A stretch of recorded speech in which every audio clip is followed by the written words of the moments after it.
నమస్తే, welcome to Raj news special drive. Srikanth నేను. తమిళనాడు రాజకీయాలు మరొక్కసారి వేడెక్కాయి.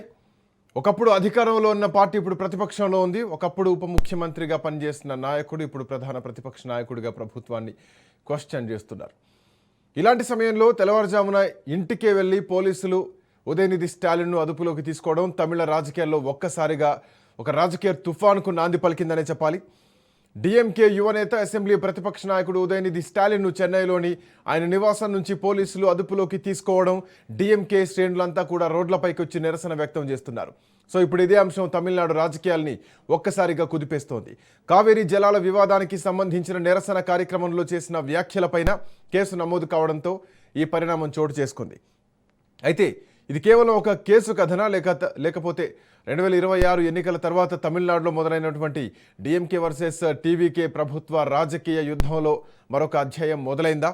ఉదయనిధి అరెస్టుతో అన్నది ఇప్పుడు అతిపెద్ద చర్చగా మారింది. విజయ్ నాయకత్వంలోని ప్రభుత్వం అధికారంలోకి వచ్చిన తర్వాత డిఎంకే టీవీకే మధ్య రాజకీయ పోరు డే 1 మొదటి రోజే అసెంబ్లీలో మొదటి రోజే స్టార్ట్ అయింది. ఆ తర్వాత కావేరీ జలాల అంశం, ఈ ప్రాజెక్టు వివాదం కూడా ప్రస్తుతానికి నడుస్తుంది. ప్రభుత్వం పట్టించుకోవట్లేదంటోంది. రైతుల సమస్యలు, కేంద్ర రాష్ట్ర సంబంధాలు ఇవన్నీ రాజకీయ సమరంగా మారుతున్నాయి. ఇప్పుడు ఉదయనిధి స్టాలిన్ కావేరీ నదికి సంబంధించినటువంటి జలాల విషయంలో త్రిషాని ఇన్వాల్వ్ చేస్తూ అక్కడటువంటి సభలో త్రిష అని కొంతమంది కామెంట్లు చేస్తుంటే ఆ నీళ్లు రాష్ట్రానికి పక్కన పెడితే ఆ ఇంటికి వెళ్తున్నాయని చేసినటువంటి కామెంట్ ఏదైతే ఉందో ఇది రాజకీయంగా ఒక చర్చ అయితే నడుస్తోంది. అయితే దీనిపైన చాలామంది కనిమొళితో సహా చాలామంది డిఎంకే నేతలు ఈ అరెస్ట్ పైన అభ్యంతరాన్ని వ్యక్తం చేస్తున్నారు. ఇక్కడ ఇంకొక ఆసక్తికరమైనటువంటి ప్రశ్న వస్తోంది. ఇది నిజంగానే చట్టపరమైనటువంటి చర్య, లేదంటే రాజకీయంగా కక్షపూరితంగా చేస్తున్నటువంటి చర్యనా? ఎందుకంటే తమిళనాడు చరిత్రలో, రాజకీయ చరిత్రలో అరెస్టులు, నిర్బంధాలు ఇవన్నీ కొత్త విషయం ఏం కాదు. కరుణానిధి అరెస్ట్ నుంచి జయలలిత కాలం వరకు అధికార పార్టీ ప్రతిపక్షాల మధ్య ఇలాంటి రాజకీయ ఘర్షణలు ఎన్నోసార్లు చూసాం. ముఖ్యమంత్రుల అరెస్ట్ అయితే మిగతా అనుచరులు ముఖ్యమంత్రిగా కొనసాగినటువంటి సందర్భాలు కూడా ఉన్నాయి. అయితే ఇప్పుడు ప్రతిపక్ష నాయకుడిని అరెస్ట్ చేయించడం, ఇది తమిళనాడులో ఎట్లాంటి పరిణామాలు చూడబోతోంది అనే ఒక రాజకీయ ఆధిపత్య పోరాటం అయితే కనిపిస్తోంది.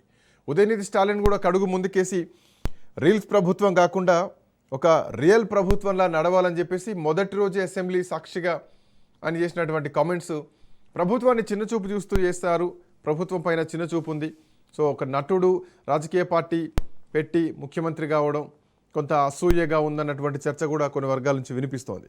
బట్ ఏదేమైనా కానీ టీవీకేకు వచ్చినటువంటి మద్దతు, గెలుపు ఖచ్చితంగా ప్రభుత్వాన్ని ఏర్పాటు చేసింది. ఆ ఏర్పాటు కూడా రకరకాల ఈక్వేషన్స్ మనం చూసాం. ఏఐడిఎంకే నుంచి కొంతమంది రావడం, ఆ తర్వాత డిఎంకే కూటమిలో ఉన్నటువంటి పార్టీలు టీవీకేకి మద్దతు ఇచ్చి ప్రభుత్వాన్ని ఏర్పాటు చేసే దిశగా అడుగులు వేయడం, ఏఐడిఎంకే నుంచి పూర్తి స్థాయి మద్దతు రావడంతో విజయ్ కొంత బలంగా మారారు. బట్ ఇప్పుడు సినీ గ్లామర్ నుంచి రాజకీయాల్లోకి వచ్చిన విజయ్ రెండు శక్తుల మధ్య భవిష్యత్ తమిళనాడు రాజకీయాల కోసం జరుగుతున్నటువంటి ఈ ఆధిపత్య యుద్ధం ఉదయనిధి స్టాలిన్ అరెస్టుతో ఇంకా తీవ్రమవుతోందా?